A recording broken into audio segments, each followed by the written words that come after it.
জানুয়ারি বাংলাদেশ সময় রাত 11টায় দ্বিতীয়বারের মতো মার্কিন প্রেসিডেন্ট হিসেবে শপথ নিতে যাচ্ছেন ডোনাল্ড ট্রাম্প।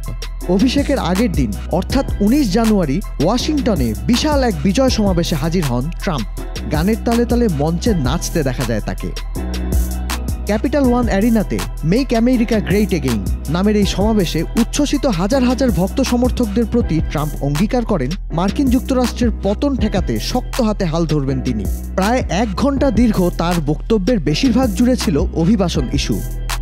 নির্বাচনী প্রচারণায় ট্রাম্প বারবার বলেছেন প্রেসিডেন্ট নির্বাচিত হলে লাখ লাখ অভিবাসীকে যুক্তরাষ্ট্র থেকে বের করে দিতে ইতিহাসের সবচেয়ে কঠোর তৎপরতা চালাবেন। 19 জানুয়ারির সমাবেশেও ট্রাম্প বলেন দায়িত্ব নেওয়ার প্রথম দিনই অভিবাসনে কড়া বিধিনিষেধ আরোপ করবেন তিনি। বলেন কাল সূর্যাস্তের সময় থেকে আমাদের দেশে অনুপ্রবেশ থামবে। তবে এ মাত্রায় অভিবাসন বিরোধী অভিযান চালাতে গেলে কয়েক বছর সময় লেগে যাবে, খরচও হবে অনেক। ট্রাম্প অবশ্য বলেছেন আমি ঐতিহাসিক গতি ও শক্তিতে কাজ করব। আমাদের দেশ যেসব সংকটের মুখোমুখি তার প্রতিটির সমাধান করব। সমাবেশের মঞ্চে ট্রাম্পের সঙ্গে ছিলেন মার্কিন প্রযুক্তি খাতের ধনকুবের ইলন মাস্ক। ট্রাম্পের নতুন প্রশাসনে সরকারি ব্যয় সংকোচনে নতুন এক বিভাগের দায়িত্বে থাকবেন মাস্ক।